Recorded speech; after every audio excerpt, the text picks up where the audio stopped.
একে তো জাপানি চেসিস, ড্যাশবোর্ডে এসি বাসগুলোর মতো মাউথ স্পিকারের পাশাপাশি ছোট্ট এলইডি মনিটর, সামনে এলইডি ওয়াচ এবং তার সাথেই রয়েছে সেফটির জন্য ফায়ার এক্সটিংগুইশারের ব্যবস্থা। স্টুডেন্টদের সুবিধার জন্য এই টাইপের হ্যান্ডবারের সুব্যবস্থা এবং বাসের একেবারে পেছনে রয়েছে সিসিটিভি ক্যামেরা। সব মিলিয়ে এসি বাসের ইকুইপমেন্ট দিয়ে কম্বাইন্ড প্যাকেজে নির্মিত হলো একটি নন এসি বাস। তবে চলুন আর দেরি না করে শুরু করা যাক আজকের এই ভিডিওটি। জাপানি ইসুজু এমটি মডেলের 1 ইউনিট নন এসি বাস যুক্ত হলো বরিশাল ক্যান পাবলিক স্কুল অ্যান্ড কলেজের বহরে। এই বাসগুলো কোনো লং রুটে চলাচল করবে না। এই বাসগুলো মূলত স্কুল বা কলেজের ছাত্রছাত্রীদেরকে আনানোর কাজে নিয়োজিত থাকবে। যেখানে মূলত টাটা বা অশোক লেল্যান্ডের নন এসি বাস দিয়ে সার্ভিস দেওয়া সম্ভব হতো, সেই জায়গাতে এইরকম জাপানি একটি বাস যুক্ত করলো Barishal cantonment public school and college. অবশ্যই তাদের রুচির প্রশংসা করতে হবে। আর এই জাপানি বাসটিকে নির্মাণ করা হয়েছে ঢাকা সাভারের আমিন বাজারে অবস্থিত এভারব্রাইট মোটরস থেকে। এভারব্রাইট মোটরস মূলত বাংলাদেশের রাস্তায় বর্তমানে যত রকমের বাস চলে, অর্থাৎ এসি, নন এসি, সুইট ক্লাসের বাস, স্লিপার বাস বা ইকোনমি ক্লাস এসি বাস বা বিজনেস ক্লাসের এসি বাস, সব রকমের বাস নির্মাণ করতে পারদর্শী এবং তাদের প্রোডাক্টের কোয়ালিটি নিয়ে কোনো প্রকার কনসিডারেশন তারা করে না।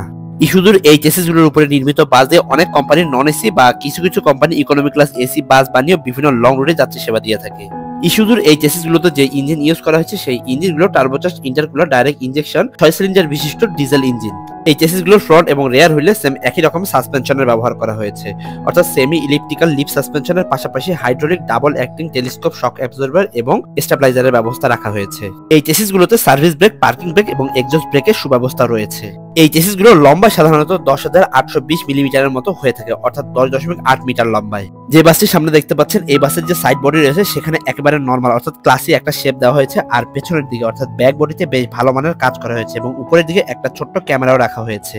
এই বাসের ফ্রন্টে যেমন এক্সট্রা কোনো লাইট ইউজ করা হয়নি, অর্থাৎ যে স্টক লাইটগুলো সেগুলো ইউজ করা হয়েছে। বাসের ব্যাক বডিতেও সেম একই রকম স্টক লাইটই ইউজ করা হয়েছে, নতুন বা এক্সট্রা কোনো লাইট ব্যবহার করা হয়নি। তবে বাসের ব্যাক বডিতে কিছু এক্সট্রা গ্যাপের ব্যবস্থা রাখা হয়েছে, তবে এগুলো কেন রাখা হয়েছে আমার জানা নেই। আর এই বাসের যে পেইন্ট স্কিন, সম্পূর্ণ একই রকম একটা পেইন্ট স্কিন রাখা হয়েছে, অর্থাৎ গোল্ডেন কালারের একটা পেইন্ট স্কিন অ্যাপ্লাই করা হয়েছে। এই হলো বাসের ইঞ্জিন সেকশন এবং সামনে রয়েছে বাসের ড্যাশবোর্ড।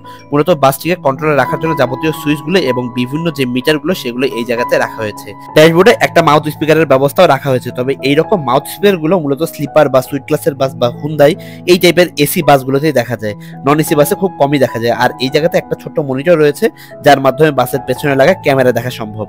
একেবারে সামনের দিকে কোনো মনিটরের ব্যবস্থা রাখা হয়নি, এইখানে একটা গ্লাস এবং একটা এলইডি ওয়াচের ব্যবস্থা রাখা হয়েছে এবং সামনের দিকে একটা স্পিকারের ব্যবস্থাও রয়েছে। ড্রাইভার সাহেবের মাথার ঠিক উপরের দিকে এরকম একটা ফ্যান রয়েছে এবং তার সিটের পেছনের দিকে এইরকম ফায়ার এক্সটিংগুইশারের ব্যবস্থা রাখা হয়েছে। মূলত সেফটির কথা মাথায় রেখে এই বাসটিকে নির্মাণ করা হয়েছে। আর এই হলো বাসের সিট ফরমেশন। ইস্যুজুর একটা গাড়িতে এতগুলো সিট আমি এর আগে দেখিনি। তবে স্টুডেন্টদের জন্য যেসব বাসগুলো নির্মাণ করা হয় অথবা স্টাফদের যে বাসগুলো হয় সেই বাসগুলো আসলে এমনটাই থাকে, এক পাশে 3 এক পাশে 2, অর্থাৎ 3:2 ফরমেশনের সিটগুলো অ্যাপ্লাই করা হয়। এই বাসে 11টি সারিতে রেয়ার রোতে 6টি সিট অ্যাপ্লাই করে সর্বমোট 54টি আসনের ব্যবস্থা রাখা হয়েছে।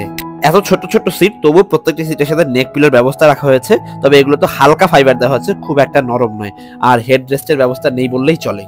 সিটগুলোর ঠিক উপরের দিকে হ্যান্ড ক্যারিয়ারের ব্যবস্থাও রাখা হয়েছে। এছাড়া যেহেতু এটি নন এসি বাস, অনেকগুলো ফ্যান অ্যাপ্লাই করা হয়েছে এবং মাঝে মাঝে লাইটও রয়েছে, তবে লাইটগুলো অনেকটা RGB লাইটিং এর মতো দেখা যায় এবং অনেকগুলো স্পিকারের ব্যবস্থা রাখা হয়েছে এই বাসেই।